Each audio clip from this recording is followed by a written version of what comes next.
सब लोग लाइव आ गए। बैकएंड सर्वर भर गया, फ्रंट एंड पे भी इतना ला लो। हाँ ठीक, बाकी जितने इसके एक्स्ट्रा ऐसा अमेजोन पे भेजिए, किसी को बैकएंड पे, किसी को विमियो पे, किसी को कहीं, मतलब सबको जो बैलेंस में हटा रहिएगा।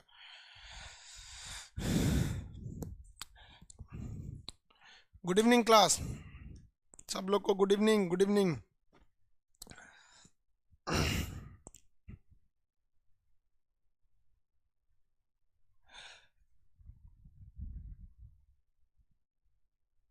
जिनका जिनका बैच का प्रॉब्लम है आप व्हाट्सएप पे मैसेज कर दिया कीजिए, एक दो दिन में लोग आपको देख लेते हैं। आप अकेले नहीं हैं, बहुत सारे लोगों का मैसेज आता है, उसको देखने में टाइम लग जाता है।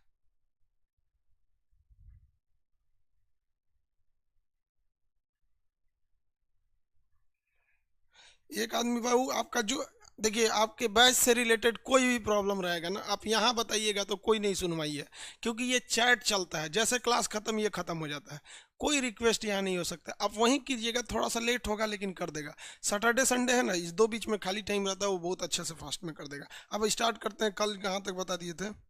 एक ही चीज़ को क्यों पर बोल रहे हैं आप लोग? रोशन सिंह जी एक ही चीज़ को 10 बार बोलेंगे? आते हम लोग कल कहाँ तक छोड़े थे? कल को बकलोल आ गया था क्लास में, हाँ, उसके चक्कर में पूरा क्लास गड़बड़ हो गया था। आज ज़्यादा नहीं पढ़ाएंगे, मेरा गला बज गया है। हम शायद बताए थे 54, 55, 74 से बताना था, 74 से। चलिए 74 देख लेते हैं, कहाँ गायब हो गया 74? ये है।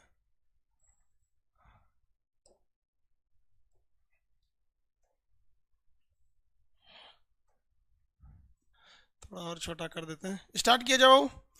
चलिए क्वेश्चन नंबर 74 कह रहा है कि पूना पैक्ट यानी पूना समझौता की बात कर रहा है। चलिए पूना पैक्ट कब हुआ था? कहने का सेंस है इनका, पूना समझौता 1932 में किसके बीच हुआ था? पूना समझौता हुआ था ये 24 सितंबर के दिन। दिन कौन सा था भाई? 24 सितंबर का दिन था। और ये पूना समझौता हुआ था 24 सितंबर 1932 को। गांधी जी और अंबेडकर साहब के बीच हुआ था पूना समझौता। गांधी एवं अंबेडकर के बीच पूना समझौता हुआ था। देखिए इसमें मेन बातें क्या थी पूना समझौता की? मेन बात, पूना समझौता में भीमराव अंबेडकर की अलग मांग थी और गांधी जी का अलग विचार था। दोनों की विचारधाराएं अलग अलग थी। महात्मा गांधी और गांधी दोनों, ऐसा नहीं था कि महात्मा गांधी दलितों के विरोध में थे, लेकिन सब समर्थक में थे। भीमराव अंबेडकर क्या चाहते थे कि हिंद, पहले तो पाकिस्तान भी इसी में था, तो भारत का नक्शा ही अलग था, म्यांमार वगैरह सब 1932 में तो एक ही में थे सब। तो भीमराव अंबेडकर का कहना था कि हम चाहते हैं दलितों के लिए एक अलग क्षेत्र घोषित कर दीजिए कि ये क्षेत्र दलितों का क्षेत्र है, ये क्षेत्र इधर दलितों का क्षेत्र, इधर दलितों का क्षेत्र, मतलब दलित जहां जहां दलित ज्यादा हैं वो क्षेत्र ही आप घोषित कर दीजिए कि दलितों का है। हमको लगभग आप 48 सीट दे दीजिए, हम दलितों के लिए खुश हो जाएंगे, हमको यहाँ पे दलित के लिए। लेकिन महात्मा गांधी जानते थे कि अगर दलितों को एक जगह बसा देंगे तो वहाँ केवल दलितों का वर्चस्व रहेगा, कहीं एक जगह में किसी एक जाति के लोगों को रहने से उसका वर्चस्व हो जाता है वहाँ पर। तो गांधी जी अनशन पे बैठ गए यरवदा जेल में 1932 में, जबकि इसकी घोषणा रैमजे मैकडोनाल्ड ने कर दिया था 1932 में, तृतीय गोलमेज सम्मेलन के वक्त में। तो अंबेडकर बहुत खुश थे, लेकिन महात्मा गांधी भूख हड़ताल पर बैठ गए। तो जब महात्मा गांधी भूख हड़ताल पर बैठे तो हिंदुस्तान के जितने लोगों का जो संवेदना थी वो महात्मा गांधी के साथ थी, क्योंकि वही उस वक्त के जबरदस्त लीडर थे। दूसरा कोई उतना बड़ा हिंदुस्तान को लीड करने वाला उतना नहीं था जो अकेले पूरे हिंदुस्तान को लीड कर सके। जैसे सुभाष चंद्र बोस का जो वर्चस्व था वो मेनली उत्तर भारत को लेकर था, दक्षिण भारत में उतना वर्चस्व स्थापित नहीं कर पाए वो। दूसरा कि सुभाष चंद्र बोस एक युवा थे। तो अक्सर आप देखेंगे ना, जैसे आपको हम खुद एग्जांपल देते हैं, अगर हम किसी गांव के मुखिया के चुनाव में खड़ा हो जाए तो कोनो वोटे नहीं देगा सब। क्यों? कहेगा तो ये तो लौंडा छोंडा ही का करेगा, और कोनो बुढ़वा खड़ा हो जाए तो दे देता है। तो एक नेतृत्व में इसका भी बहुत बड़ा प्रभाव पड़ता है। तो एज का भी, तो महात्मा गांधी का थोड़ा एज भी ज़्यादा था और पढ़े लिखे भी थे, अमीर भी थे। इसलिए महात्मा गांधी जब जेल में बैठे तो अम्बेडकर को लग गया कि भाई साहब, भीमराव अम्बेडकर को लग गया कि भाई समझौता कर लेना ठीक है, कहीं बुढ़ऊ जेल में मर गए तो फिर हमको बाहर लोग मार डालेंगे लोग कि यही के चक्कर में मरे हैं। तो महात्मा गांधी ने कहा अम्बेडकर साहब से कि देखिए आप जितना सीट मांग रहे हैं ना, हम इससे दुगुना सीट देने को तैयार हैं। आप 48 मांग रहे हैं, हम 150 से ज़्यादा आपको 100, हम 148 आपको दे देंगे, आप टेंशन नहीं लीजिए। लेकिन आप ये मत कहिए कि ये क्षेत्र मतलब दलितों का रहेगा। तो महात्मा गांधी, अम्बेडकर कहें कि मतलब आप क्या कहना क्या चाहते हैं। तो महात्मा गांधी ने जो नियम सुझाया था वो आज भी लागू है। मतलब ये वाला एरिया दलितों के लिए है, ये एरिया दलितों के लिए, ये एरिया दलितों के लिए। लेकिन अगले साल ये एरिया दलितों का नहीं रहेगा। अब इस एरिया से दलित चुनाव लड़ेगा, अब इस एरिया से लड़ेगा, इस एरिया से लड़ेगा। तो आप लोग में भी देखिएगा, कभी मुखिया के चुनाव में क्या होता है कि इस बार महिला सीट हो गया, तो अगली बार दलित सीट हो गया, अगली बार सामान्य हो गया। मतलब फिक्स नहीं रहता है, चेंज होते रहता है। तो महात्मा गांधी कहें कि हमको पूरे हिंदुस्तान के दलितों का, मतलब जो पिछड़े जाति के लोग हैं उनका ध्यान रखना है, इसलिए हम हर जगह कोशिश करेंगे कि कन्वर्ट करते करते उनकी सीटों को दिया जाए। तो अम्बेडकर साहब रेडी हो गए, कहेंगे ठीक है। तो इसको कहा जाता है कि आरक्षण सहित संयुक्त निर्वाचन प्रणाली था। मतलब आरक्षण था और साथ में चुनाव लड़ना था। इस बार यहाँ, इस बार वहाँ, इस बार यहाँ, ऐसे दलितों का जो क्षेत्र था वो ट्रांसफर होते गया। जबकि अंग्रेजों ने मुसलमानों के लिए ये एरिया रिजर्व कर दिया था। आगे जाके क्या हो गया, ये देश बन गया। तो महात्मा गांधी को भी इस बात का अंदेशा था कि आगे जाके कुछ गड़बड़ हो जाएगा। इसलिए महात्मा गांधी ने कहा कि भैया आपको आरक्षण देंगे लेकिन संहित चुनाव लड़िए। जबकि पाकिस्तान में क्या था, यहाँ भी आरक्षण था मुसलमानों को, लेकिन चुनाव क्षेत्र कैसा था, पृथक था, अलग था। यानी उसका चुनाव क्षेत्र अलग था, पृथक निर्वाचक मंडल था। और दलितों के लिए कौन सा निर्वाचक मंडल दे दिया गया, संयुक्त निर्वाचन, जबकि मुसलमानों के लिए पृथक था। दोनों में अंतर समझ में आ गया। महात्मा गांधी से यह समझौता दो लोगों ने कराया था, तेज बहादुर सप्रू और मोतीलाल नेहरू। ये दो लोगों की महत्वपूर्ण भूमिका थी इनके समझौते कराने में। इसमें ऑप्शन बताएंगे कौन सा होना चाहिए। ऑप्शन नंबर इसमें होना चाहिए ये, महात्मा गांधी 24 सितंबर 1932 को तेज बहादुर सप्रू और नेहरू के बीच में हुआ था। मोतीलाल नेहरू ने इसमें समझौता कराए थे। मोतीलाल नेहरू नहीं, जवाहरलाल नेहरू, मोतीलाल नेहरू बोल दिए। तेज बहादुर सप्रू और जवाहरलाल नेहरू ने अम्बेडकर साहब और गांधी जी के बीच में समझौता कराया था। अब गांधी जी को लगा कि भीमराव अम्बेडकर बड़ा मतलब दलित कार्ड खेल रहे हैं कि हम दलितों के साथ हैं। तो महात्मा गांधी ने ना कहा कि ये काम करते हैं, दलितों को हम अपने फेवर में लेते हैं। तो महात्मा गांधी ने कहा दलितों को कि रे भाई, अंबेडकर साहब तुमको दलित बोलता है, बोलो कितना गलत बात है। तुम लोग दलित थोड़े हो, तुम लोग भगवान के भेजे हुए लोग हो। तो भगवान मतलब होता है हरि और जन मतलब होता है लोग। तो उन्होंने क्या नाम दे दिया, हरिजन बोल दिया। कहा कि तुम लोग तो भगवान के भेजे हुए लोग हो, तुम्हारी सेवा करना हम लोग का परम कर्तव्य है, इसलिए तुम्हारी सेवा करने में हमारी भलाई है। हर व्यक्ति दलितों की सेवा करे। इसलिए महात्मा गांधी ने आंदोलन चला दिया कि दलित सेवक संघ, मतलब हरिजन सेवक संघ। तो हरिजन, दलितों का नाम क्या रख दिया महात्मा गांधी ने, हरिजन नाम रख दिया। तो हरिजन सेवक संघ यानी भगवान के जो भेजे हुए लोग हैं उनके। तो जो हरिजन लोग थे यानी दलित लोग, वो खुश हो गए, कहें कि भाई भीमराव अम्बेडकर से तो महात्मा गांधी हैं, सब महात्मा गांधी की ओर हो गए सब। भीमराव अम्बेडकर जैन धर्म, बौद्ध धर्म अपना लिए, कहें कि बड़ी टफ है ये सब बात। राजनीति बहुत टफ होता है यहाँ पे। तो महात्मा गांधी हम अम्बेडकर के बीच। ऑप्शन नंबर कौन सा होगा, ये हो गई है। नेहरू इन लोग के बीच में नहीं हुआ था। ऑल इंडिया मुस्लिम लीग के संस्थापक कौन थे, अब बताएंगे ये कौन होंगे इसके संस्थापक। आगा खान एवं सलीमुल्लाह खान के सहयोग से 1906 में ढाका में हुआ था। इसकी स्थापना कहाँ हुआ था, ढाका में हुआ था। इसकी स्थापना किसने किया था पता है, मिंटो द्वितीय। स्थापना में सहायता किसने किया था, मिंटो द्वितीय। और ये मिंटो को भारत में दंगा फसाद यानी सांप्रदायिकता का जनक कहा जाता है, क्योंकि ठीक इससे 4 साल बाद यानी 1909 में इसने मुसलमानों के लिए एक अलग क्षेत्र घोषित कर दिया 1909 में, जो आज पाकिस्तान के नाम से जाना जाता है। तो पाकिस्तान की नींव असल में 1906 में मिंटो द्वितीय ने ही रख दिया था, लेकिन किसी को खास समझ में आया नहीं था। ये महात्मा गांधी को समझ में आ गया था, इसीलिए उन्होंने यही चाल, जो मिंटो चला था वही चाल दोबारा वो दलितों के नाम पर चलना चाहते थे, जिसलिए उन्होंने सफल होने नहीं दिया। तो इसमें आगा खान हो जाएगा। 1906 में स्थापना ढाका में किया था। मोहम्मद अली जिन्ना, तो ये आगे जाके मुस्लिम लीग के अध्यक्ष बने थे और बहुत ही प्रखर अध्यक्ष बने थे, बहुत आगे ले गए थे मुस्लिम लीग को। भाई मौलाना मोहम्मद अली अलग है, ये मोहम्मद अली जिन्ना है। अगला देखिए, गांधी इरविन समझौते पर हस्ताक्षर कब हुआ था, ये पिछला दरोगा का क्वेश्चन है। 5 मार्च 1931 को, 5 मार्च 1931 पिछला दरोगा का ये क्वेश्चन था। देखिए ये इनके बीच में समझौता क्यों हुआ। आज मेरी आवाज़ कुछ भारी भारी लग रही होगी, गला बज गया है मेरा, तबीयत गड़बड़ है। अब देखिए, महात्मा गांधी जो थे वो आंदोलन करना चाहते थे। तो आंदोलन करने के लिए वो 1930 में महात्मा गांधी ने इरविन को एक 12 सूत्री मांग दे दिया। कहा कि भाई इरविन तू हमारा ये बात मान ले। इरविन के आगे भाग रहे तो हम बात ना मानेंगे, हमेशा तू आंदोलन करता है। तो महात्मा गांधी ने क्या किया, आंदोलन कर दिया। और इन्होंने डांडी आंदोलन किया, पैदल आंदोलन पे निकल गए। जितने पैदल निकले उतने बवाल होने लगा। डांडी नामक स्थान पर पहुंचे, ये नीचे डांडी है, और यहाँ नमक कानून तोड़ दिया। महात्मा गांधी ने ऐसा मुद्दा अपनाया जो हर लोगों को जरूरत था, नमक। नमक पर महंगाई बहुत ज़्यादा था, टैक्स ज़्यादा था, तो नमक कानून तोड़ दिया यहाँ पर आके। उसके बाद सभी ने अवज्ञा आंदोलन चला दिया। इतना ना भयानक ये आंदोलन हो गया कि 1931 आते आते इसकी खबर चली गई कहाँ पर, लंदन में। और लंदन में जो वहाँ ब्रिटेन के प्रधानमंत्री थे रैमजे मैकडोनल्ड, इन्होंने एक मीटिंग बुलाई थी जिसका नाम था गोलमेज सम्मेलन। उस मीटिंग में कोई गया ही नहीं था भारत में, भारत से कांग्रेस का प्रतिनिधि नहीं गया था। और उस समय भारत की सबसे बड़ी पार्टी कांग्रेस थी और उसका कोई भी प्रतिनिधि भारत नहीं आया था।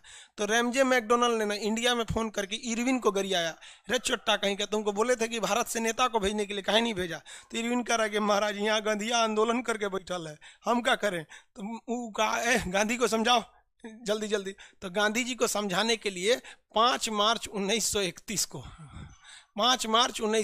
को दिल्ली में एक समझौता हुआ, जिसे हम लोग दिल्ली पैक्ट के नाम से भी जानते हैं। इसी समझौता को गांधी इरविन समझौता कहते हैं। सरोजनी नायडू ने गांधी को और अंबेडकर को दोनों को संयुक्त रूप से 2 महात्मा कहकर बुलाया है। दोनों क्वेश्चन याद रखिएगा, इसे दिल्ली पैक्ट भी कहते हैं और 2 महात्मा कहकर क्या किया है, बुलाया है। इसी बीच में महात्मा गांधी से इरविन ने कहा कि देख भैया, हम तोरा से हाथ जोड़ते हैं गांधी, ये आंदोलन खत्म कर और सीधे सीधे तू लंदन चल जाओ। राजा का बात मानना चाहे मत मानना, एक बार प्लीज यहाँ से चले जाओ। अगर चले जाओगे तो हमारी नौकरी बच जाएगी। यही महात्मा गांधी के जीवन की सबसे बड़ी भूल है।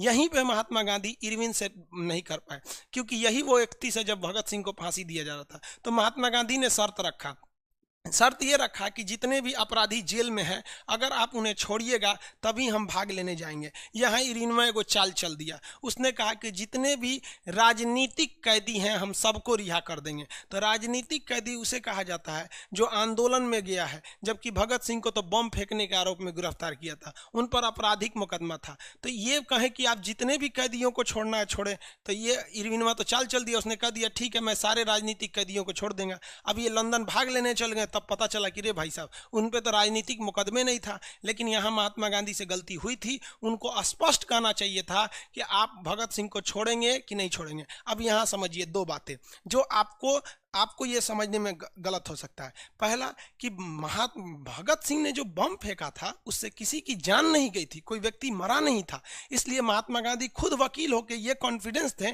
कि इनके ऊपर आपराधिक मुकदमा नहीं चलेगा। वो एक राजनीतिक रूप से विरोध कर रहे थे। लेकिन चूंकि हम लोग गुलाम थे तो भाड़ में गया गुलामी में, नियम कानून जो सरकार चाहेगी वही चाहेगी। तो महात्मा गांधी तो अपने हिसाब से सही कहे थे कि भैया जितने राजनीतिक अपराधी हैं, अगर आपके मन में एक सवाल आएगा कि महात्मा गांधी को तो कहना चाहिए जितने भी कैदी हैं सबको रिहा कीजिए, तो भाई उस समय भी रेप होते थे, तो उस समय भी मर्डर होते थे और सच में अपराधी थे, तो सब के सब छूट जाएंगे। तो महात्मा गांधी का भी तो प्रस्ताव एक तरह से सही था कि जितने राजनीतिक कैदी हैं जो देश की स्वतंत्रता की मांग करें उन्हें छोड़िए। लेकिन ये हरामी के बच्चे अंग्रेजों ने कानून में फेरबदल, मतलब उनका अपना कानून था, उन्होंने कहा कि नहीं, भगत सिंह राजनीतिक कैदी नहीं है, इनको भेज दिए। सब कहाँ पर, लंदन में ही चल गए भाग लेने के लिए। लंदन में वहाँ जाके दूसरे बवाल हो गया। पहला ये तो हो गया महात्मा गांधी की। लेकिन महात्मा गांधी ने एक और पहली गलती ये हो गई कि महात्मा गांधी समझ नहीं पाए कि अंग्रेज ऐसा गलती करेगा सर। दूसरा कि महात्मा गांधी लाख चिल्ला लेते सब ना, या कुछ भी कर लेते, अगर अंग्रेज चाह देते सब कि हमको किसी को फांसी देना है तो दे देते सब। आपके बहस से कोई मतलब नहीं रखता है, क्योंकि जज तो वही थे, अल्टीमेट फैसला उनको देना था, आप कुछ नहीं कर सकते थे। आप अगर इसका एग्जाम्पल देना चाहेंगे तो खुद 1942 में महात्मा गांधी की हत्या का प्लान अंग्रेजों ने कर दिया था। महात्मा गांधी जब आमरण अनशन पर बैठे थे 1942 में भारत छोड़ो आंदोलन में, तो अंग्रेजों ने स्पष्ट कर दिया था इस बार हम आपको नहीं देंगे खाना पीना। और महात्मा गांधी को 14 दिन तक खाना पीना नहीं पूछा था, बेचारा अपने से खाना खाए थे, जान रहे थे कि हमरे टपका देगा भगत सिंह के तहत। लेकिन कुछ भी कहिए, जब भी इतिहास लिखा जाएगा महात्मा गांधी का ये बात काले अक्षरों में लिखा जाएगा कि आप लंदन से पढ़ के आए, वकील बन के आए, बैरिस्टर बन के आए, आपका यही काम था कि सरकार कैसे कानून का खिलवाड़ करेगी। जब आप नहीं समझ पाए तो एक आम आदमी क्या समझेगा इस देश को। तो कहीं ना कहीं ये महात्मा गांधी की गलती थी। अगर हम ये कहते हैं कि नहीं महात्मा गांधी 100% निर्दोष थे तो ये गलत है। यहाँ 50% जिम्मेदार अंग्रेज थे और 50% जिम्मेदार महात्मा गांधी था। लेकिन महात्मा गांधी को भी ये नहीं पता था कि जो भगत सिंह जो बम फेंके हैं वो खाली कुर्सियों पे फेंके थे और खुद अपनी गिरफ्तारी दिए थे कि हमें गिरफ्तार कर लीजिए, इनकलाब जिंदाबाद बोलकर। तो महात्मा गांधी खुद एक वकील थे। जैसे मान के चलिए हम और आप वकील नहीं है, लेकिन कम से कम इतना तो जानते हैं कि हम कहीं बम फेंक देंगे और अगर किसी की मौत नहीं होगी तो फांसी की सजा नहीं होने वाली है। जैसे हम एक और आप कानून एक अमूमन यही जानते हैं, फांसी तभी होता है जब हम किसी की जान ले लें। हम किसी को गोली मारे अगर बच भी गया तब भी फांसी नहीं होगा हमको, क्योंकि फांसी के लिए एक बहुत बड़ा क्राइम होना चाहिए। तो गांधी जी को यह समझने में भूल हो गई कि भैया ये, लेकिन भूल हो गई किस काम के, आप वकील थे यहाँ पर, लेकिन इतिहास तो आपकी भूल को माफ करने के लिए नहीं बैठा। आपकी भूल को भूल कह के इतिहास दोहराते रहेगा और यहाँ जब जब आएगा, जब भी भगत सिंह को प्यार करने वाले इस देश में रहेंगे तब तक गांधी को यहाँ पर केवल इस गलती के लिए गाली सुनना ही पड़ेगा।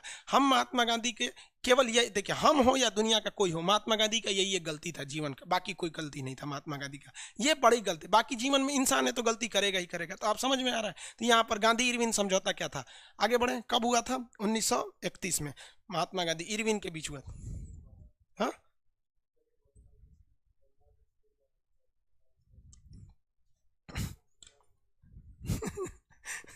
चलिए, हमको क्या कर रहा है सर चुनाव में उठने के लिए कमेंट कर रहा है तो सर चुनाव में उठिए। भाई साहब हमारे पास का नहीं है ये सब।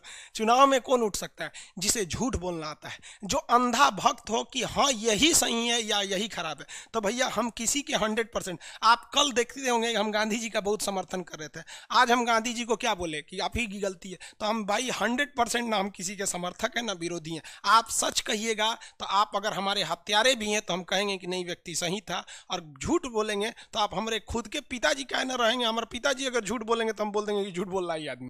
तो हमसे ये सब नहीं हो पाएगा। नेता के लिए क्या चाहिए भाई? बहुत बड़ा कट्टर झूठ बोलने वाला होना चाहिए, खड़े झूठ बोल दे एकदम। देख रहे हैं यूपी में हाथरस में क्या हुआ है, महिला दलित का रेप करके गला जवान काट के रीढ़ की हड्डी तोड़ दिया गया है। और पुलिस में जब वो रिपोर्ट लिखवाने गया है तो पुलिस ने रिपोर्ट लिखा है कि छेड़खानी हुई है, और उसके बाद भी लोग कहते हैं कि सर जाति के नाम पे आरक्षण क्यों हो जाता है। देख लो भैया ये आरक्षण का नतीजा। सारा कानून है ना, दलित को अगर चमार बोल दीजिएगा तो जेल हो जाती है। अरे भैया जरा ये देखो यहाँ पर, अगर ये दलित नहीं रहती ना, कोई बड़े जाति की रहती या किसी नेता की लड़की रहती या अमीर की लड़की रहती, तो भाई इस देश में तीन चीज को, नेता हैं, पैसा वाले हैं, ऊंचे जाति के हैं, तो लोग ज्यादा थोड़ा वैल्यू देता है आपको। आप लोग समझ रहे हैं इसको? गलत हुआ यार, देश में मूड अजीब हो गया। बताइए, किसी महिला, एक लड़की कमेंट की सर महिला होना पाप है। क्या कीजिएगा भाई, महिला होना पाप नहीं, महिला लक्ष्मी होती है, लेकिन क्या करिएगा, दरिंदे भी हैं सब यहाँ पर। उस राज्य पुनर्गठन आयोग का अध्यक्ष कौन थे जिसने भाषाई आधार पर राज्यों के पुनर्गठन करने की सिफारिश की थी? फजल अली आयोग। फजल अली आयोग ने कहा था कि राज्यों को भाषा के आधार पर बना दीजिए। इनकी जो रिपोर्ट आई थी 1956 में आई थी, 1956 में रिपोर्ट आई थी, जबकि इनके आयोग का गठन 1953 में हुआ था, फजल अली आयोग के। इसी आधार पर, भाषा के आधार पर राज्यों को बनाया गया। किस आधार पर? भाषा के आधार पर बनाया गया राज्यों को। जैसे बंगाली बोलने वाले के लिए बंगाल, गुजराती बोलने वालों के लिए गुजरात, मराठी बोलने वालों के लिए महाराष्ट्र, इस तरह से बनाया गया था। हालांकि इससे पहले एक एस.के. धर आयोग थे, उन्होंने कहा था कि इस तरह से भाषा के आधार पर नहीं बनाइए, लेकिन इन्होंने कहा, और अल्टीमेट ये सही भी साबित हुआ। लेकिन इन्होंने कहा था कि ऐसा नहीं है कि मराठी बोलने को लिए महाराष्ट्र है तो जिनको मराठी नहीं आएगी वो महाराष्ट्र नहीं जा सकते हैं। वो भाषा के आधार पर इसलिए बनाई ताकि सहूलियत होगी। अब बिहार में तो भोजपुरी बहुत लोग बोलते हैं, लोग समझा गया। लेकिन जितना नया जमाना का लौंडा है सब, ये जो 2 कौड़ी के गाना गाने वाले गायकार हैं सब, पूरे बिहार को गाली सुनवाएगा सब। ऐसा ऐसा गाना बना देता है सब ना कि बिहारियों को लोग आवारा समझने लगते हैं उस गानाओं की वजह से। आगे देखिए, महात्मा गांधी ने किस आंदोलन में भारतीय राजनीति में प्रवेश लिया? 2 क्वेश्चन ध्यान से समझिएगा। महात्मा गांधी के जीवन का पहला आंदोलन दक्षिण अफ्रीका में था, साउथ अफ्रीका में, लेकिन भारत में पहला आंदोलन उनका चंपारण में था। महात्मा गांधी का पहला आंदोलन कहाँ था? चंपारण में था। देखिए, महात्मा गांधी के दिमाग में बैठा था कि बिहार की धरती जो है ना वो क्रांति की धरती रही है, क्योंकि महात्मा बुद्ध भी जो थे वो भी कहाँ के रहने वाले थे? बिहार से। ज्ञान प्राप्त हुए यहाँ पर और क्रांति यहाँ से कर लिए थे। और उसके बाद आप देखेंगे महावीर स्वामी को, वो भी यहीं से निकले, अशोक को देखिए यहीं से निकले, इसलिए महात्मा गांधी को भी लगा कि यही जगह सही है, बिहार से आंदोलन को स्टार्ट करते हैं।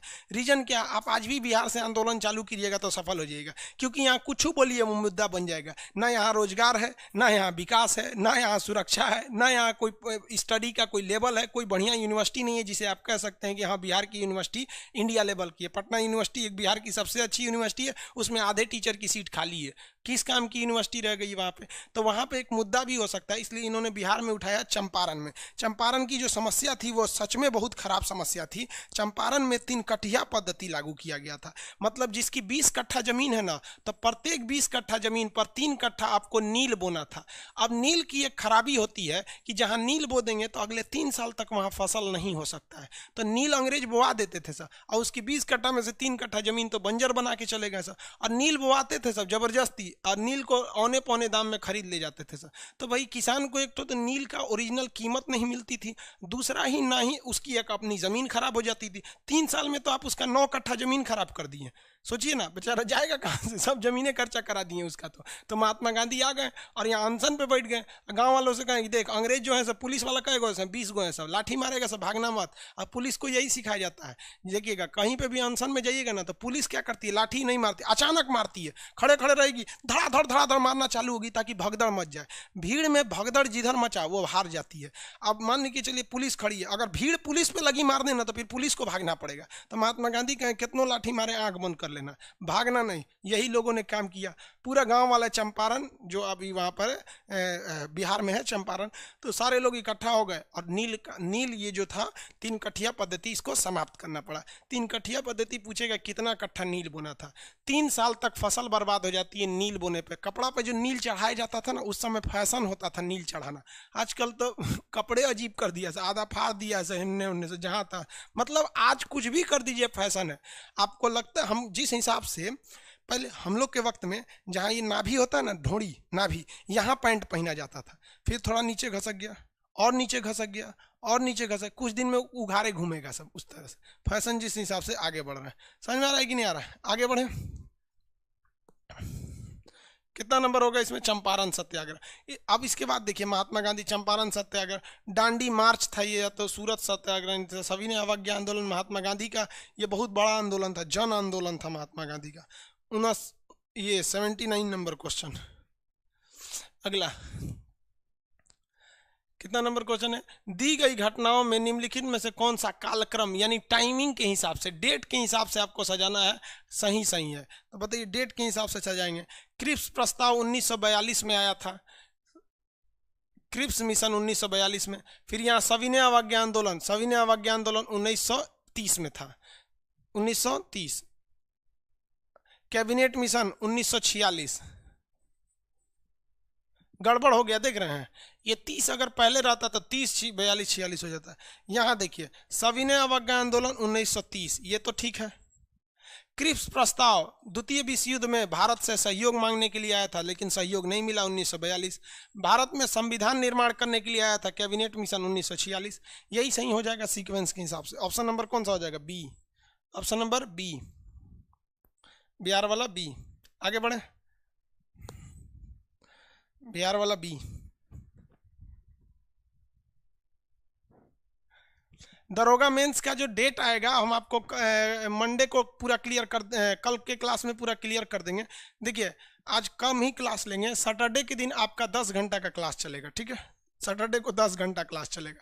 हिस्ट्री थोड़ा सा लंबा होता है, मेनली कोशिश ये रहती है कि हिस्ट्री में आपको टॉनिक बैच में आपको टॉनिक बैच का मतलब क्या होता है, जितना आप पढ़े हैं ना उसको एक बार रिवाइज करा दे आदमी, दूसरा इसका कोई मकसद नहीं होता। इसमें हम लोग बहुत ज़्यादा अगर पढ़ाने लगेगा आदमी तो बहुत लंबा खींचा जाएगा। आगे देखिए,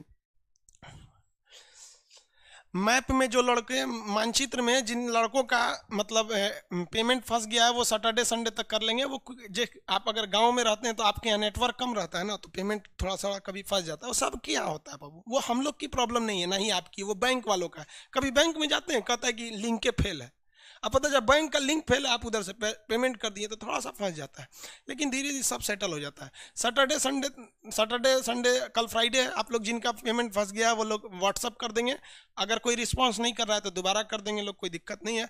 आगे देखिए, जितने लोग मैप में एडमिशन नहीं लिए हैं, मैप है, पॉलिटी है, इसका एडमिशन क्लोज हो जाएगा, इसमें जल्दी से एडमिशन ले लेंगे लोग, नहीं तो दिक्कत हो जाएगा। आगे देखिए, गांधी जी ने दांडी मार्च किसका उदाहरण था? ले भैया किसका उदाहरण था?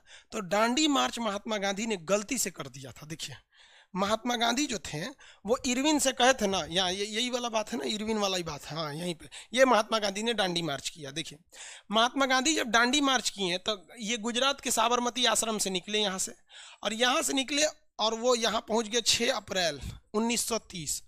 6 अप्रैल 1930 को दांडी मार्च सफल हो गया। ये चले थे 12 मार्च 1930 और पहुंच गए कितने तारीख को, 6 मार्च। लगभग 24 दिन में ये यहाँ पे पहुंच गए थे। ये 24 दिन जब महात्मा गांधी पैदल चले थे ना, तो हजारों की भीड़ महात्मा गांधी के साथ हो गई थी। जबकि शुरुआत महात्मा गांधी केवल 78 लोगों से किया था, जिसमें सरोजनी नायडू भी थे। और महात्मा गांधी का ये दांडी मार्च है ना, इसकी तुलना नेपोलियन की पेरिस यात्रा से किया गया है। समझ में आ कि नहीं गया, दांडी मार्च से। महात्मा गांधी जब यहाँ नमक कानून तोड़े, पीछे घूम के देखे तो करें बाप रे बाप, तो लाखों की भीड़ है भाई, हम एक काम करते हैं, एक नया आंदोलन छोड़ देते हैं। तो यहीं पे एक नया आंदोलन छोड़ दिए, सविनय। सविनय मतलब क्या होता है, एकदम विनय विनती से, एकदम विनम्र तरीके से। अवज्ञा, अवज्ञा मतलब डिसऑर्डर, बात नहीं मानेंगे। आंदोलन मतलब पूरी तरह से मूवमेंट, यानी सिविल डिसोबीडियंस मॉडर्न। सिविल मतलब होता है एकदम इज्जत से, डिसोबीडियंस में मतलब बात नहीं मानेंगे। देखिए सविनय अवज्ञा आंदोलन क्या था समझिए। जैसे हम आपसे कहें कि बाबू फालतू कमेंट मत कीजिए, और गलती से उधर से कोनो लिख दिया कि सर जी प्रणाम करते हैं, आप चिल्ला के मर जाइएगा लेकिन हम फालतू कमेंट करेंगे, यही है सविनय अवज्ञा। माने हम आपका बात नहीं मानेंगे लेकिन विरोध इतनी इज्जत से करेंगे जितना गुरु जी का इज्जत किया जाता है। महात्मा गांधी ने यही कहा था कि अंग्रेज जो बोलते हैं सब तुम उसका उल्टा करो लेकिन इज्जत से। अंग्रेजों ने कहा था कि आप अपना नमक नहीं बना सकते हैं, हमसे खरीदिए। तो महात्मा गांधी पूरा बवाल करके लाख लोगों को समुद्र के किनारे निकाल दिए और कहें कि देखिए हम सविनय अवज्ञा आंदोलन, एकदम विनती से, सविनय माने विनती, अवज्ञा माने बात ना मानेंगे, एकदम विनती से कहते हैं कि अंग्रेज महाराज आप कह रहे हैं नमक नहीं बनाना है, आप चिल्लाते रह जाइए, हम नमक बनाएंगे। हो गया, यही था सविनय अवज्ञा आंदोलन। तो कह रहा है क्वेश्चन में कि गांधी जी की दांडी यात्रा किसका एक उदाहरण था, किसका एक उदाहरण था, सविनय अवज्ञा आंदोलन का। किसा, सविनय अवज्ञा आंदोलन। आगे देखिए, पूर्ण स्वराज की शपथ कांग्रेस में लिया गया था। जवाहरलाल नेहरू ने लाहौर अधिवेशन में लिया था 1929 में। लाहौर अधिवेशन 1929, जवाहरलाल नेहरू, जे नेहरू, जवाहरलाल नेहरू ने लिया था पूर्ण स्वराज का। अब आप कहेंगे पूर्ण स्वराज क्या है, बात समझिए यहाँ थोड़ी गहराई से। 1928 में मोतीलाल नेहरू, कौन, मोतीलाल नेहरू, मोतीलाल जो नेहरू जी के पिताजी थे, इन्होंने एक संविधान बनाया जिसका नाम था नेहरू रिपोर्ट। संविधान का नाम क्या था, नेहरू रिपोर्ट। अब ये लेके गए किसके पास, 28 में बैठा था लॉर्ड इरविन के पास। किसके पास गए, इरविन के पास, कि ये हमारा संविधान है। इसमें बेचारे इन्होंने क्या मांग किया था, इन्होंने मांग किया था कि हमको जो है स्वायत्त राज्य चाहिए। स्वायत्त राज्य का मतलब होता है डोमेनियन स्टेट। डोमेनियन स्टेट मतलब हमको बस इतना कर दीजिए कि हमारे राज्य का शासन, यानी मुखिया, डीएम, एसपी, ये पावर हमको दे दीजिए, देश आप अपने रखे रहिए। इन्होंने इतनी ही बात मानी थी। इरविन ने बेइज्जत करके भगा दिया था मोतीलाल नेहरू को और नेहरू रिपोर्ट फाड़ दिया था। ये देखकर छोटका नेहरू मतलब जवाहरलाल नेहरू ये सनक गया। सनक के कहा कि तू हमारी बाप का बेइज्जती किया है। अरे हमारा बाप मांगा क्या था, आज़ादी मांगा था, नहीं ना। केवल वो क्या कहा था कि राज्यों को छूट दे दीजिए, डोमिनियन स्टेट दे दीजिए, हम तोरा औकात दिखाएंगे। एरविन तू टेंशन मत ले, हमहू को मत समझियो, हम यहाँ के पंडित जी होनो। जवाहरलाल नेहरू बड़ा का पंडित जी था, तो वो इलाहाबाद का। ये क्या किया, 29 के बाद, 28 के बाद आता है 29 में इन्होंने लाहौर अधिवेशन किया। और लाहौर अधिवेशन में इन्होंने कहा कि अब हमको डोमिनियन स्टेट नहीं चाहिए, हमको पूर्ण स्वराज चाहिए। क्या चाहिए, पूर्ण स्वराज। मतलब अब तनी मनी ना, तोरा से तनी मनी मांग रहे थे, तो हमारी बाप की बेइज्जती कर दिया, फाड़ दिया हमारा संविधान, बाहर में गया, हमको पूर्ण स्वराज चाहिए। और हम ये कसम खाते हैं कि हम आज से ही आज़ाद हो गए। तो देखिए, कांग्रेस का जो अधिवेशन होता था वो दिसंबर में होता था। तो दिसंबर 1929 होगा ना, 26 लिख दिया, दिसंबर में होता था। तो दिसंबर 1929 में इन्होंने कसम खाया कि हम आज से ही मानेंगे कि हम आज़ाद हैं। तो दिसंबर के बाद अगला महीना जनवरी आता है, तो इन्होंने कह दिया कि 26 जनवरी, अब ये तो 1930 1930 हो जाएगा, 1900 क्या हो जाएगा 30। तो 26 जनवरी 1930 को इन्होंने स्वाधीनता दिवस घोषित कर दिया और कहा गया कि हर साल 26 जनवरी को हम लोग तिरंगा झंडा लहराएंगे और ये कहकर कि हम स्वतंत्र हैं, हम गणतंत्र हैं। और तब से ये परंपरा चली आई है कि हम 26 जनवरी को अपना झंडा लहराते हैं। 26 जनवरी को कुछ नहीं हुआ था, ना हमारी देश की आज़ादी हुई थी, ना कुछ। 26 जनवरी को तो जानबूझ के संविधान लागू कराया गया, जबकि संविधान तो बन गया था 26 नवंबर 1949 को। 2 महीना क्यों लेट किया गया? यही वजह से। समझ में आ गया कि नहीं? नेहरू, प्रधानमंत्री जवाहरलाल नेहरू एक बहुत ही अच्छे नेता थे, लेकिन तब तक जब तक देश गुलाम था। आज़ादी के बाद यानी 1950 के बाद ये जवान पगला गया, कहा कि अब तो हमको कुछ काम ही नहीं रह गया, अब एक काम करते हैं, पूरा विश्व का नेता बनेंगे। विश्व के चक्कर में भारत को डुबा दिया जवाहरलाल नेहरू तो बहुत एक से एक क्रांतिकारी काम किया। तो समझ में आ गया पूर्ण स्वराज की मांग कब रखी गई थी? 1929 में जवाहरलाल। आज़ादी के बाद ही सारा काम चौपट किया। इस ससुरा का सबसे बड़ा खराब था, एक कश्मीर मुद्दा को यूएनओ में ले गया, एक भारत का वीटो पावर छिनवा दिया, एक 1962 के चीन युद्ध में चीन से लात खा गया। यह 3 गो सबसे खतरनाक गलती थी। किसकी? जवाहरलाल नेहरू की। और राजीव गांधी की तो गलती राहुल गांधी। आगे देखिए, ये हो गया अगला क्वेश्चन। बनारस हिंदू यूनिवर्सिटी की स्थापना मदन मोहन मालवीय 1916, बीएचयू इसे कहते हैं, मदन मोहन मालवीय ने किया था। इन्हें महामना कहा जाता है, मदन मोहन मालवीय। इसमें कौन सा होगा? लाहौर अधिवेशन। इसमें हो गया मदन मोहन मालवीय। अगला क्वेश्चन, शीत युद्ध का अभिप्राय किससे है? इसमें नक्शा वाले जितने लड़के हैं उनको हम पढ़ा दिए थे, कल ही पढ़ाए थे नक्शा में। शीत युद्ध किसके किसके बीच था? अमेरिका और रूस के बीच में था। ये एक वर्चस्व की लड़ाई थी। किसकी थी? वर्चस्व की। एक दूसरे के बीच में ये गोली नहीं चलाए, लेकिन अमेरिका चाहता था पूरी दुनिया इसके साथ आ जाए, रूस चाहता था पूरी दुनिया मेरे साथ आ जाए। इस वजह से ये आपस में न लड़के, जो इनके साथ जाता था उनको रूस मार देता था, जो रूस के साथ जाता था उन्हें अमेरिका मार देता था। अब देखिए, अगर नक्शा में देखेंगे तो अमेरिका पूरब साइड में है और रूस पश्चिम साइड में है। तो ये देखिए, पूरब और पश्चिम के बीच का तनाव था, सही है। पूंजीवाद, अमेरिका में हर चीज़ प्राइवेट है तो पूंजीवाद है। और साम्यवाद, अमेरिका यहाँ रूस में हर चीज़ सरकारी था तो साम्यवाद, ये भी लड़ाई थी। महाशक्तियों के बीच की लड़ाई, दोनों सही थी। तो इसमें कौन सा हो गया? उपरोक्त सभी। उपरोक्त सभी। मीन कैंप, मेरा संघर्ष किसका है? डोमिटो मुसोलिनी, गलत है, हिटलर, एडोल्फ हिटलर का है।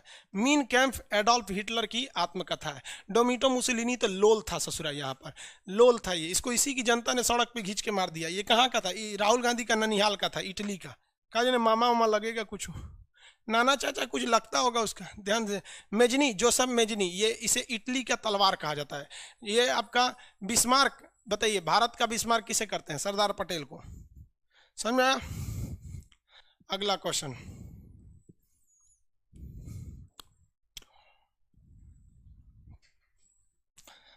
क्वेश्चन देखिए, 1 को 2 से मिलाना है सूची को, यानी ये अलग अलग नाम दे रहे हैं। दयानंद सरस्वती के बचपन का नाम था मूल शंकर।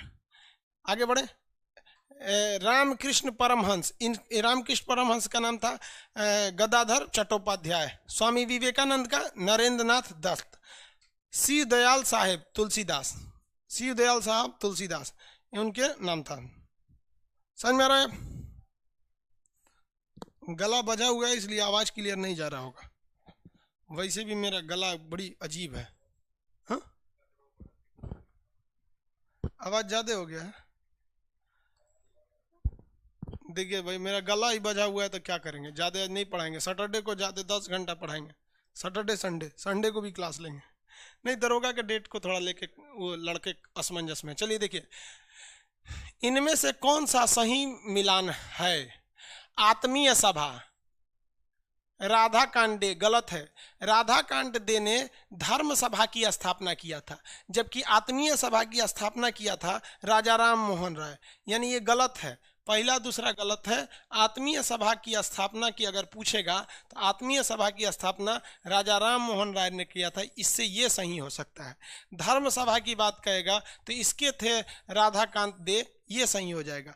तत्वबोधिनी सभा की अगर बात कहेगा तो ये तत्वबोधिनी सभा, ये थे आपके देवेंद्रनाथ टैगोर, तत्वबोधिनी सभा। और प्रार्थना समाज के आत्माराम पांडुराम, यही वाला एक सही है। बाकी सब क्या किया है? घौच पौच कर दिया एक ही में। आत्मीय सभा राजा राम मोहन राय, धर्म सभा राधाकांत, तत्वबोधिनी सभा देवेंद्रनाथ। हो गया? किसी को दिक्कत? अगला क्वेश्चन कर रहा है कि राजा राम मोहन राय ने ब्रह्म समाज की स्थापना 1828 में किया था। ब्रह्म समाज क्या था? ये हमें आधुनिकता की ओर लेकर जा रहा था, यानी ये पश्चिमी सभ्यता की ओर ये प्रेरित था। राजा राम मोहन राय जो थे, इन्होंने सती प्रथा का अंत किया था। राजा राम मोहन राय बहुत छोटे ही थे कि इनकी माता जी का देहांत हो गया।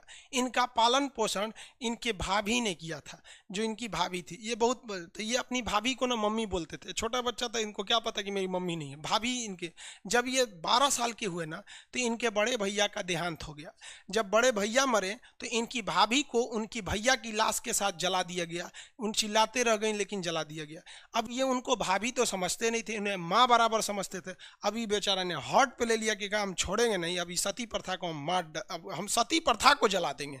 इस सती प्रथा ने मेरी माँ जैसी भाभी को जलाया है, हम इसी सती प्रथा को जला देंगे। तो विलियम बेंटी के साथ मिलकर इन्होंने सती प्रथा का अंत किया था, राजा राम मोहन राय। इसलिए इन्हें आधुनिक भारत का नक्षत्र देवता कहा जाता है, तारा कहा जाता है, क्योंकि हम वही हिंदुस्तानी हैं जो अलग अजब अजब कानून था। बताओ भाई, पति मर गया तो महिला को जला दो, तो भाई किसी की पत्नी मर गई तो पति को भी जला दो, बराबर होना चाहिए ना। गजब गजब कानून था हमारे यहाँ। अरे भाई, हिंदुस्तान वाले भी, हमारे यहाँ की संस्कृति वसुधैव कुटुंबकम भी थी और सती प्रथा भी थी। ये बहुत कुरीतियाँ थी। हर धर्मों में कुछ ना कुछ कुरीतियाँ मिलती हैं, जिसे वक्त के हिसाब से सुधार लिया जाता है हर जगह में। समझ में गया क्या जी? सर्वर पे लोड ज़्यादा हो गया।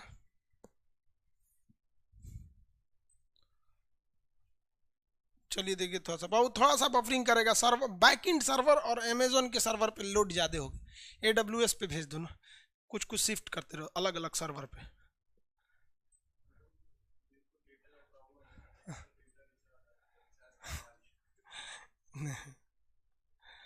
इनमें से किसने मुगल बादशाह को राजा राम मोहन राय ने अपने दूत बनाकर लंदन भेजा था? राजा राम मोहन राय किसको भेजा था? अकबर द्वितीय ने भेजा था। राजा राम मोहन राय को किसने भेजा था? अकबर द्वितीय ने। और राजा राम मोहन राय की मृत्यु भी लंदन में हो गई थी। इनके सर पे चोट लगने से मेनिंजाइटिस हो गया था। इनको क्या हो गया? मेनिंजाइटिस हो गया था। अकबर द्वितीय ने भेजा था। क्यों भेजा था? इस ससुरा का पेंशन घटा दिए थे सब। देखिए, बाबरा के खानदान का है, मुगल बादशाह का, इसका पेंशन घटा दिए थे सब। तो राजा राम मोहन राय को कहा कि आप ही पढ़े लिखे हैं, जाइए पेंशन बढ़वाइए, तो इसका पेंशन नहीं बढ़ाया था सब। अगला क्वेश्चन कह रहा है, हुमायूं नामा किसने लिखा है? हुमायूं नामा को गुलबदन बेगम ने लिखा है। हुमायूं नामा को गुलबदन बेगम ने लिखा है हुमायूं नामा में। ये किताब 2 भागों में है। शुरुआती भाग में बाबर की कहानी है और अंतिम भाग में हुमायूं की कहानी है। ये एकमात्र किताब है जिसे मुगल बादशाह की महिलाओं ने लिखा है। अगला देखिए, नील दर्पण के लेखक कौन है? दीन बंधु मित्र। नील दर्पण में जमींदारों की जमींदारी प्रथा की चर्चा है। दीन बंधु मित्र ने इसकी रचना किया है। आईने अकबरी, देखिए अकबर नामा एक किताब है। क्या है? अकबर नामा एक किताब है। इस अकबर नामा किताब में 3 लेसन है, 3 खंड है। एक खंड में अकबर के राजा बनने के पहले की कहानी है, दूसरे खंड में अकबर राजा बनने के बाद क्या किया था, और तीसरे खंड का नाम है आईने अकबरी, जिसमें खुद अबू फजल ने अपने बारे में लिख दिया है।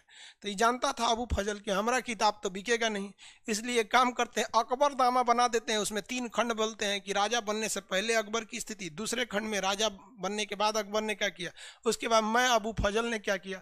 तो किसकी रचना है? अबू फजल। खुद उस अकबरनामा का 3rd पार्ट है ये, तो अबू फजल ने किया था। हो गया? अकबर नहीं है, अकबर ने नहीं किया था, फिरदौसी वगैरह नहीं। तुजू के जहांगीरी, तो जहांगीर की आत्मकथा। अगला, वंदे मातरम किसने लिखा था? वंदे मातरम बंकिम चंद्र चटर्जी ने लिखा था। वंदे मातरम सुजलाम सुफलाम मलयज शीतलाम सस्य श्यामलम मातरम, ये वंदे मातरम किसने लिया? बंकिम चंद्र चटर्जी। देखिए, वंदे मातरम जो है एक मोटका किताब है। जैसे ये किताब है ना, सपोज कीजिए कोई किताब है, कहाँ कोई, सपोज जैसे ये देखिए, ये ओरिजिनल भारत का संविधान है। जो ओरिजिनल होता है संविधान, वो बेयर एक्ट बोलते हैं। ये किताब है। ऐसी ही एक किताब है जिसका नाम है आनंद मठ। एक किताब है जिसका नाम क्या? आनंद मठ। उस आनंद मठ किताब में जो एक बहुत अच्छा श्लोक है जिसका नाम है वंदे मातरम, उसमें से एगो पन्ना फाड़ लीजिए, तो आनंद मठ किताब का एगो फाटल पन्ना का श्लोक का नाम है आनंद क्या? वंदे मातरम। तो पूरा किताब क्या है? पूरा किताब है आनंद मठ। इस आनंद मठ किताब के रचयिता कौन है? बंकिम चंद्र चटर्जी। इसी किताब का एक महज पेज है जिसे हम क्या कहते हैं? वंदे मातरम। समझ में गया? इसे गाने के लिए कई लोग कहते हैं कि ये धार्मिक हमारे हिसाब से गलत है, क्योंकि हमारे संविधान का अनुच्छेद 25 कहता है कि आप अपने धर्म को मान सकते हैं। इस्लाम धर्म के हिसाब से आप अल्लाह के सिवा कहीं किसी दूसरे की पूजा नहीं कर सकते हैं, और अनुच्छेद 25 इस बात की इजाज़त देता है। समझ में आ गया कि नहीं आ गया? दूसरा समझिए, वंदे मातरम का अर्थ होता है कि हम इस धरती की पूजा करते हैं, हम इस धरती की पूजा करते हैं। अनुच्छेद 25 कह रहा है कि आप कोई भी धर्म को मान सकते हैं। तो इस्लाम धर्म को मानने वाले जो है वो कहते हैं कि हम किसी दूसरे की पूजा नहीं करते हैं, इसीलिए वो अपने माँ बाप का भी पैर नहीं छूते हैं, वो ऐसे सलाम वलाम कर लेते हैं। तो ये है, ये अनुच्छेद 25 कहता है कि हम स्वतंत्र हैं मानने के लिए। और वंदे मातरम जो है इसका मतलब होता है क्या चीज़? कि हम धरती की पूजा करते हैं। इसलिए मौलाना साहब कह देते हैं कि इसको नहीं बोलना चाहिए, जबकि अगर आप रियलिटी देखिएगा ना तो किसी को ये पता नहीं है कि वंदे मातरम। मौलाना साहब इस संस्कृत को हिंदी नहीं कर सकते हैं, उतना पढ़े लिखे ही नहीं है। और अनुच्छेद 25 क्या पता मौलाना साहब को? अनुच्छेद 25 किस भाग में है? कह देंगे अनुच्छेद 25 भाग 3 में है कि 4 में, नहीं पता है। लेकिन किसी ने उन्हें कह दिया कि भाई ऐसा ऐसा कांड हो जाएगा, तो आप नहीं कर सकते। हद है भैया। हम एक काम करते हैं, सबसे देखिए, हम गलत भी हो सकते हैं, कुछ मुस्लिम लोग भी हैं इस बैच में, हिंदू लोग भी हैं, बुरा नहीं मानिएगा। हम बस इतना पूछते हैं कि हम अनाथ आश्रम चलाएं, बहुत से लड़कों को फ्री में भी पढ़ाएं। आप लोग को 11 रुपये में एडमिशन दिए, इतना चिल्लाएं तबीयत खराब होने के बावजूद। बहुत सारा काम है, हमसे जितनी भलाई हो सकती है, चाहे वो पीएम केयर फंड में वो सब हो सके। और हम अनुच्छेद 25 के तहत हम इस्लाम धर्म को मानते हैं, रोजा भी रखते हैं। हम बस इतना पूछते हैं कि अगर हम वंदे मातरम बोल देंगे तो क्या अल्लाह हमको इस्लाम धर्म से निकाल देगा? हमारी सारी नेकियां भूल जाएगा, हमको सब कुछ कर दे केवल एक शब्द की वजह से? इसका मतलब हम यही समझे ना कि ये जो इंसानियत है, जो अनाथ आश्रम में किया गया काम है, हमारा जो रोज़ा है, या जो भी हम भलाई करते हैं, वो सब पे भारी ये 3 अक्षर है। अजब हाल है भाई। हम ये देखिए, हम किसी को हाँ सही या गलत नहीं कहते, हम बस ये आपसे कहते हैं, चाहे आप कोई भी हो, कोई टीचर हो या कोई पंडित जी हो या कोई मौलाना साहब हो, ये मत सोचिए कि वो जो बोल दिया वही सही है। आप अपने विवेक से सोचिए कि क्या सही हो सकता है या क्या गलत हो सकता है। समझ में आ गया कि नहीं आ गया? जो कहते हैं कि वंदे मातरम गलत है, उनसे बस इतना कह दीजिएगा कि वंदे मातरम सुजलाम सुफलाम मलयज शीतलाम सस्य श्यामलम मातरम, पूरा जितना है आप पढ़ के सुना दीजिए, और पढ़ के ये बता दीजिए कि इसका मतलब क्या है। नहीं बता पाएंगे। समझ में आ गया कि नहीं? और ये भी एक भाई एक से एक है भाई, चुनावी एगो मुद्दा बन गया, ये हिंदुस्तान में रहना है तो वंदे मातरम कहना होगा। लो भैया, वो नया मुद्दा, क्योंकि लोगों को चुनाव में ये तो मतलब नहीं रहता है कि ससुरा जीडीपी माइनस में घुस गया, रोजगार भाड़ में गया, और इस बेसिस पे कोई चुनाव जीत भी नहीं सकता है। बहुत पढ़ी लिखी आई है पुष्पम प्रिया बिहार में, कोई वोटे नहीं देगा उसको। समझ में? खैर छोड़िए ये सब चीज़ों को। रीजन क्या है कि कुछ लोग होते हैं जो दिमाग से सोचते हैं, कुछ लोग होते हैं कि ना हम भी सोच लिए हैं कि हम ना बोलेंगे, माने हमारा क्यों गला काट देगा तो हम ना बोलेंगे। चलो आगे देखो भैया, अजंता की चित्रकारी किस कथा से संबंधित है? अजंता में जो चित्रकारी है, अजंता जो है महाराष्ट्र में है, और इसमें दीवालों पर न चित्र बनाया गया। वो चित्र किसका है?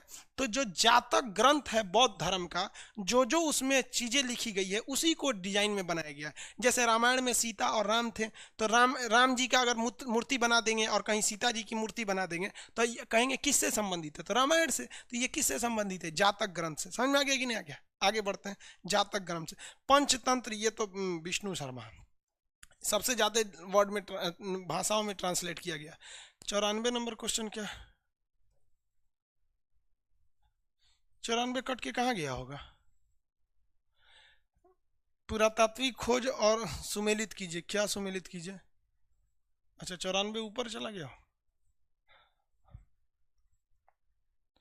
चलिए बाबू देखिए यहाँ ये क्वेश्चन,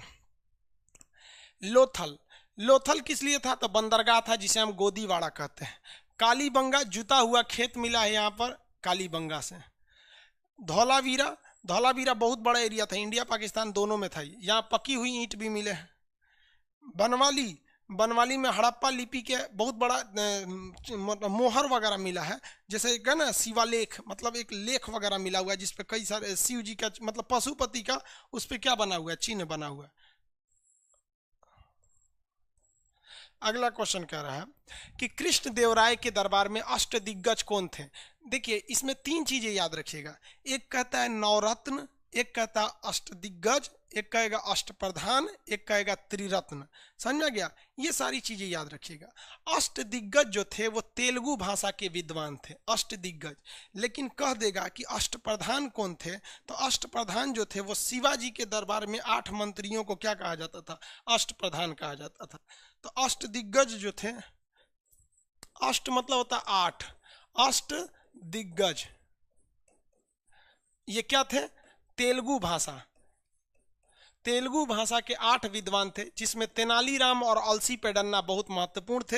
ये बताएंगे कृष्णदेवराय बाबर के समकालीन था। अष्टदिग्गज में सबसे प्रमुख तेनालीराम और अलसी पेडन्ना थे। ये जब क्लास पढ़ाएंगे हिस्ट्री तब समझाएंगे। दूसरा आता है अष्टप्रधान।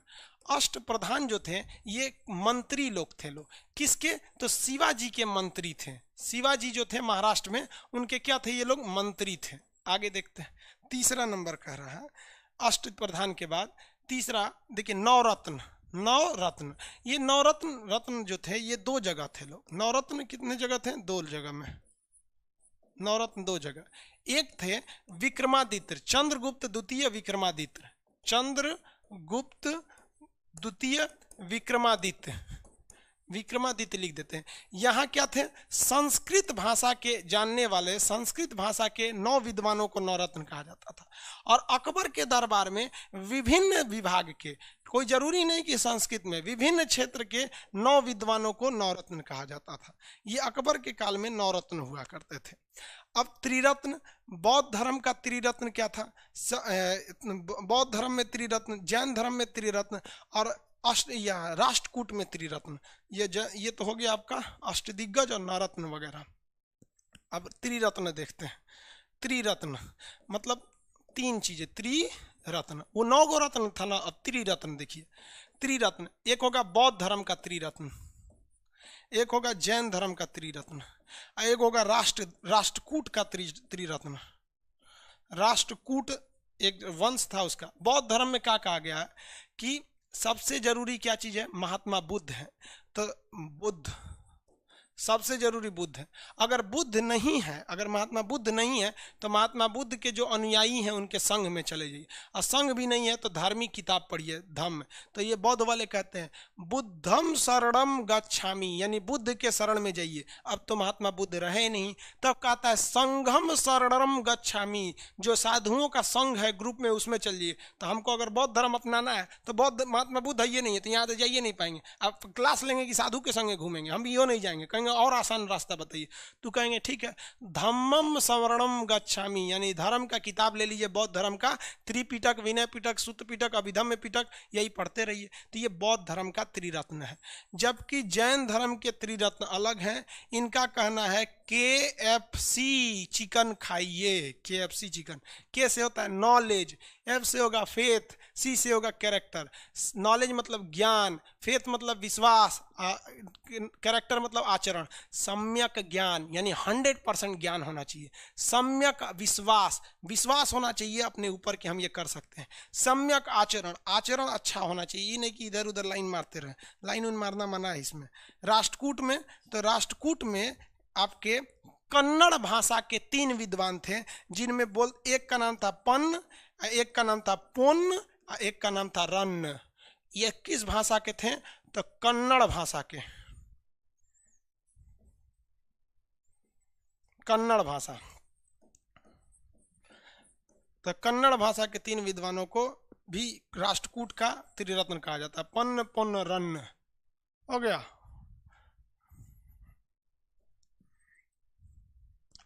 यानी अष्टदिग्गज, अष्टप्रधान, नवरत्न और त्रिरत्न। यही पूछता है आपका, कहीं ना कहीं से घुमा के पूछेगा। दरोगा वाले में ये पूछा था अष्टप्रधान कौन है, पिछली बार का दरोगा में। ये जब आपको क्लास पढ़ाएंगे ना तो A to Z इसके बारे में बता देंगे।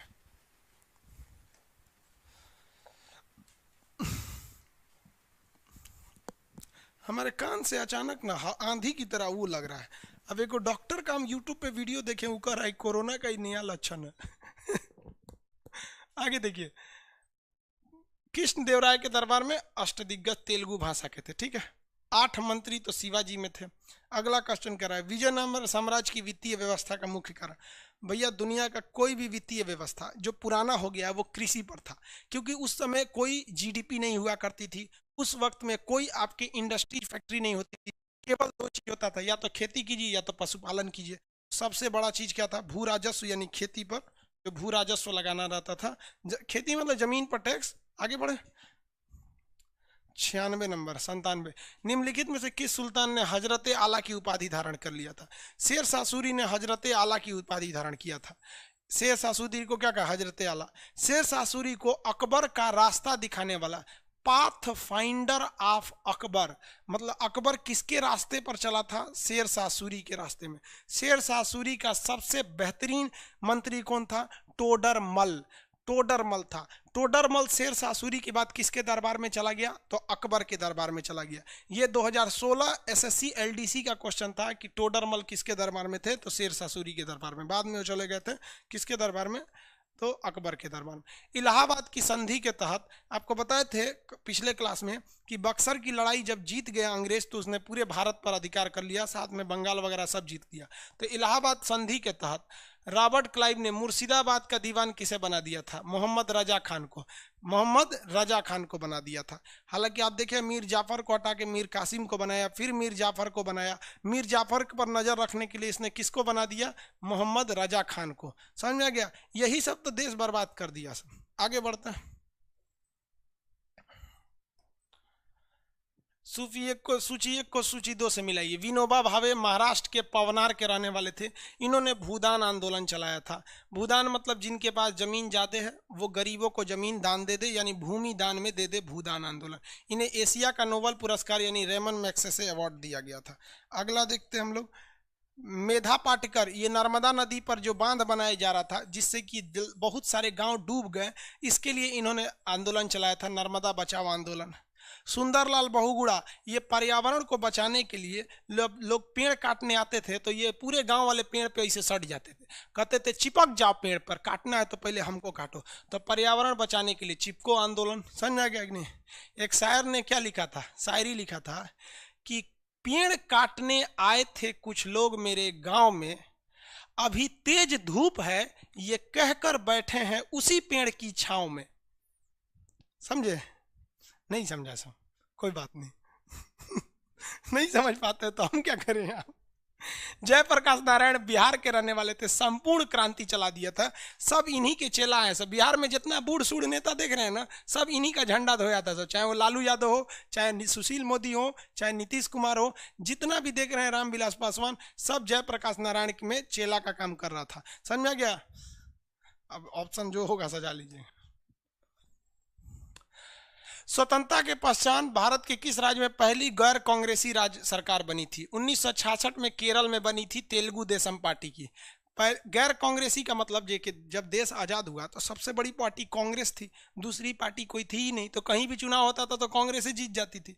तो कह रहा है कि पहली बार वो कौन सा ऐसा राज्य था जहां कांग्रेस न जीत के दूसरी पार्टी जीती थी? तो 1966 में केरल में तेलुगु देशम पार्टी जीती थी।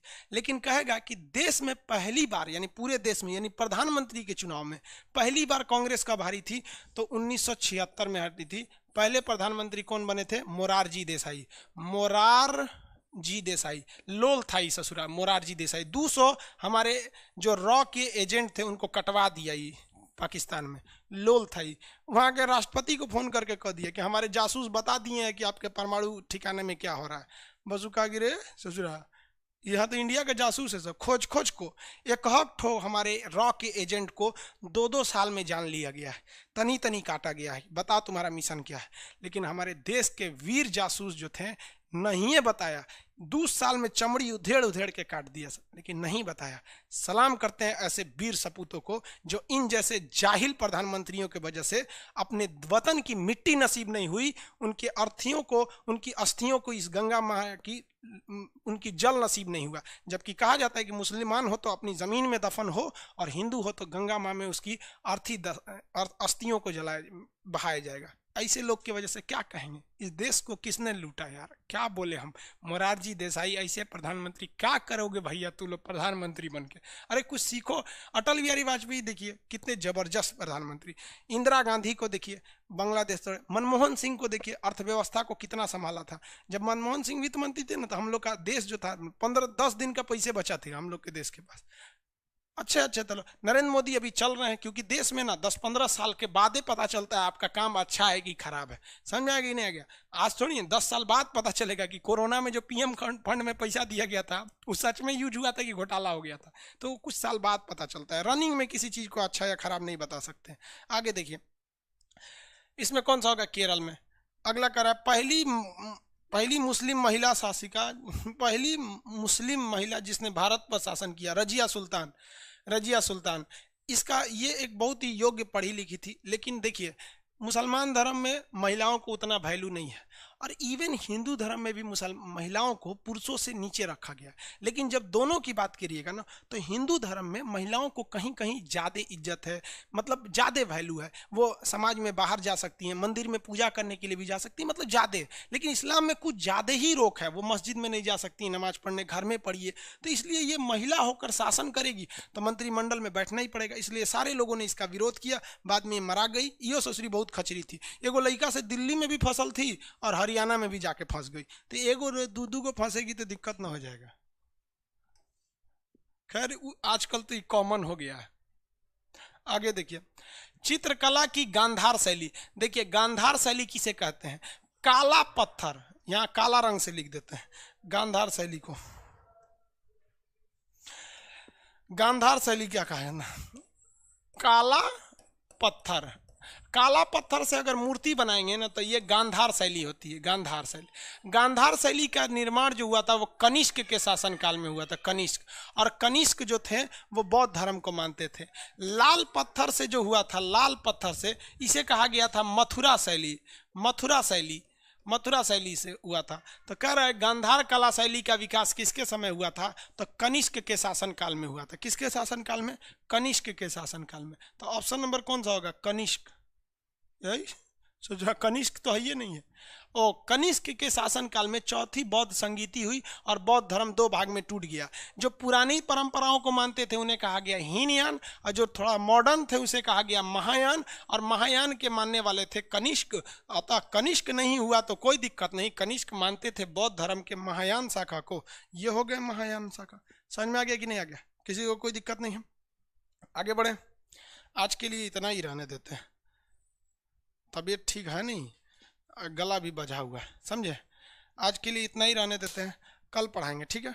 आज के लिए इतना। देखिए मेरा आवाज़ भी भारी लग रहा होगा और गला भी बज रहा है हमको, समझ में आ गया। तो इसलिए कोरोना के बीच में गला सांस से प्रॉब्लम जो होती है उससे ज़्यादा ज़बरदस्ती नहीं करना चाहिए कि कब क्या निकलेगा, कोई ठीक नहीं रहता है। आज के लिए इतना ही, आज का क्लास थोड़ा कम रहा है। फिर हम आपको सैटरडे को ज़्यादा लंबा क्लास ले लेंगे। अगर ज़्यादा वीडियो में लेट हो जाएगा तो हम रिकॉर्डेड करके भी डाल देंगे, अगर लाइव नहीं रह पाया तो। समझ गया। अगर बाई दी में मान लीजिए तबीयत कभी डॉक्टर बोल दिया कि नहीं रेस्ट लीजिए, या फिर कुछ प्रॉब्लम निकल जाता है तो हम रिकॉर्डेड भी डाल देंगे। लेकिन अगर ठीक ठाक रहेंगे तो लाइव ही आएंगे, क्योंकि लाइव में हमको ही आसान रहता है, आए पढ़ा के चल गए। रिकॉर्डेड में एक बार रिकॉर्ड करो फिर उसको अपलोड करो, ताम झाम होता है। समझ में आ गया कि नहीं? मिलेंगे ना अब नेक्स्ट क्लास में, आगे 104 से फिर डिस्कस कराएंगे, 104 या 103 से, ठीक है। अगले क्लास में मिलेंगे। जय हिंद।